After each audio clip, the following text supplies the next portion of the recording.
வணக்கம். இன்னைக்கு நாம ஒரு செம்ம இன்ட்ரெஸ்டிங்கான விஷயத்த பத்தி பார்க்க போறோம். இது நிறைய பேருக்கு ஒரு பெரிய மர்மம்னே சொல்லலாம். வாங்க அந்த மர்மத்தை உடைப்போம். எப்போதாச்சும் யோசிச்சு பார்த்திருக்கீங்களா? 1,00,000 டன் அடேங்கப்பா! ஒரு பெரிய இரும்பு கோபுரமே தண்ணில மிதக்கிற மாதிரி. அப்படிப்பட்ட ஒரு கப்பல் பெரிய புயல்ல கூட கவிழாம எப்படி நிமிர்ந்து நிக்குது? இது ஏதோ மேஜிக் இல்ல. இதுக்கு பின்னாடி ஒரு சூப்பரான அறிவியல் இருக்கு. அத தான் நாம இன்னைக்கு தோண்டி துருவி பார்க்க போறோம். சரி வாங்க விஷயத்துக்குள்ள போலாம். ஒரு கப்பல் ஏன் கவிழலுங்கிற கேள்விக்கு பதில் தெரியணும்னா, முதல்ல அது எப்படி மிதக்குதுன்னு நாம புரிஞ்சுக்கணும். எல்லாமே ஒரு பெர்ஃபெக்ட் பேலன்ஸ்ல தான் இருக்கு. யோசிச்சு பாருங்க. கடல் ரொம்ப அமைதியா இருக்கு. ஒரு கப்பல் எதுவுமே பண்ணாம சும்மா நிக்குது. இந்த நிலையில அது சமநிலையில இருக்குன்னு சொல்லுவோம். அப்போ ரெண்டே ரெண்டு முக்கியமான விசைகள் ஒண்ணுக்கொண்ணு ஆப்போசிட்டா வேலை செஞ்சுட்டு இருக்கு. இந்த டேபிள பாருங்க, இது ரொம்ப ரொம்ப முக்கியம். ஒன்னு கப்பலோட மொத்த எடை, அது கப்பலோட ஈர்ப்பு மையம், அதாவது ஜிங்கிற பாயிண்ட் வழியா கப்பலை நேரா கீழே இழுக்குது. அதுக்கு அப்படியே ஆப்போசிட்டா மிதப்பு விசைன்னு ஒன்னு இருக்கு. அதாவது கப்பல் தண்ணியை விளக்குது இல்லையா, அந்த தண்ணியோட சக்தி தான் அது. இது கப்பலோட மிதப்பு மையம், அதாவது பிங்கிற பாயிண்ட் வழியா கப்பலை மேல தள்ளுது.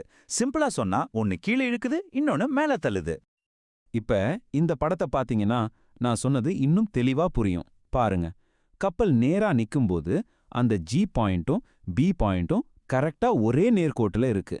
ஒன்னு மேல ஒன்னு கீழே. இந்த ரெண்டு விசைகளும் சமமா இருக்கிறதுனால தான் கப்பல் எந்த பக்கமும் சாயாம அமைதியா மிதந்துட்டு இருக்கு.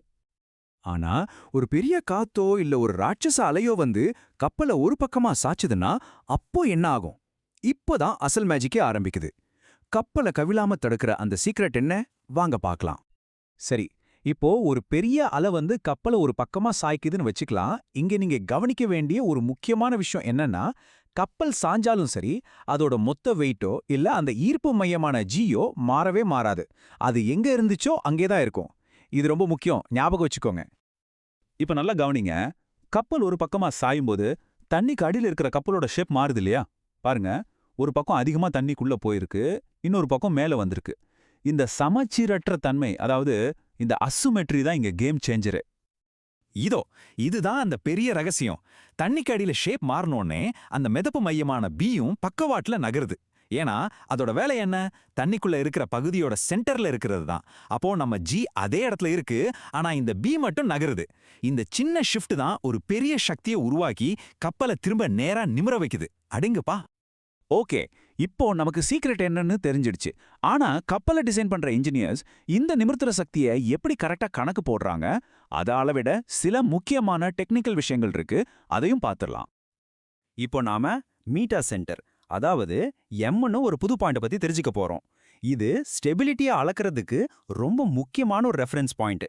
சிம்பிளா சொல்லணும்னா, கப்பல் சாயும்போது அந்த புதுசா நகர்ந்த பி பாயிண்ட்ல இருந்து நேரா மேல ஒரு கோடு போடுங்க. அந்த கோடு கப்பலோட சென்டர் லைனை எங்க தொடுதோ அதுதான் எம். அப்போ இங்க மேட்ரே என்னன்னா, நம்ம ஜிக்கும் இந்த புது எம்முக்கும் நடுவுல இருக்கிற தூரம் தான். அதை தான் ஜிஎம்னு சொல்லுவோம். இந்த ஜிஎம் தான் ஒரு கப்பலோட ஸ்டெபிலிட்டி ரிப்போர்ட் கார்டுனே சொல்லலாம். ஜிஎம் பாசிட்டிவா இருந்தா, அதாவது எம் பாயிண்ட் ஜிக்கு மேல இருந்தா கப்பல் ஸ்டேபிள், சேஃப். ஒருவேளை எம் பாயிண்ட் ஜிக்கு கீழே போய் ஜிஎம் நெகட்டிவ் ஆயிடுச்சுன்னா அவ்வளவுதான், கப்பல் கவிழ்ந்துடும். ஞாபகம் இருக்கா? கப்பல் சாயும்போது ஜியும் பியும் ஒரே லைன்ல இருக்காதுன்னு சொன்னன. அப்போ அந்த ரெண்டு பாயிண்ட்டுக்கும் நடுவுல உருவாகிற அந்த கிடைமட்டமான தூரம் இருக்கு இல்லையா, அதுக்கு பேரு தான் நிமிர்த்தும் நெம்புகோல், இல்லனா ஜிசெட். இந்த ஜிசின்னு சொல்ற சின்ன கிடைமட்ட தூரம் ஒரு பெரிய திருப்பு விசைய, ஒரு ரொட்டேஷனல் ஃபோர்ஸை உருவாக்குது. இது எப்படி தெரியுமா? நம்ம ஊரு தலையாட்டி பொம்மை மாதிரி தான். அதை நீங்க எந்த பக்கம் சாச்சாலும் அது டக்குன்னு நிமிர்ந்துடும்ல. அதே மாதிரி தான் இந்த விசை கப்பலை கவழ விடாம திரும்ப நேரா நிமிர வைக்குது. சரி, தியரி எல்லாம் ஓகே. ஆனா நிஜ உலகத்துல இது எப்படி வேலை செய்யுது? இத சரியா கவனிக்கலனா என்னென்ன ஆபத்துகள் வரலாம்? இந்த ஸ்டெபிலிட்டி ஏன் இவ்ளோ முக்கியம்னு சொல்றாங்க? வாங்க அதையும் பாத்திரலாம். ஒரு கப்பலோட ஜிஎம் வேல்யூவை பொறுத்து அதோட கேரக்டரே மாறிடும். ஜிஎம் ரொம்ப அதிகமா இருந்தா அது ஒரு ஸ்டிஃப் ஷிப், அதாவது லேசா சாஞ்சா கூட டக்குன்னு நேரா வந்துடும். இது பயணிகளுக்கு கொஞ்சம் கஷ்டமா இருக்கும், ஒரு மாதிரி ஜர்க் அடிக்கிற மாதிரி. அதுவே ஜிஎம் ரொம்ப கம்மியா இருந்தா அதை டெண்டர் ஷிப்னு சொல்லுவாங்க.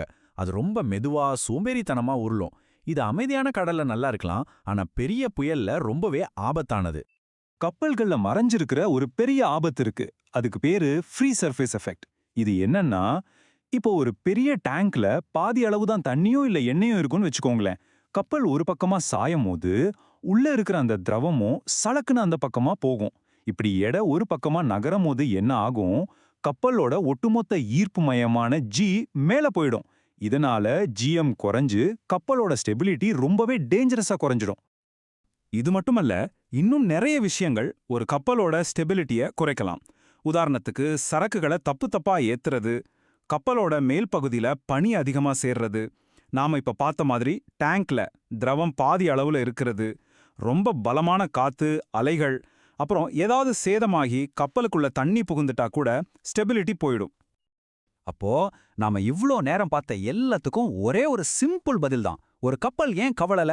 அது சாயும்போது அதோட மிதப்பு விசை எடமாறி அதை திரும்ப நிமிர்த்தி தள்ளுது. அவ்வளோதாங்க விஷயம். அடுத்த தடவை நீங்க ஒரு பெரிய கப்பலை பார்க்கும்போது அது எப்படி கவலாம நிக்குதுங்கிற இந்த அற்புதமான அறிவியல் கண்டிப்பா உங்க ஞாபகத்துக்கு வரும்னு நம்புறேன்.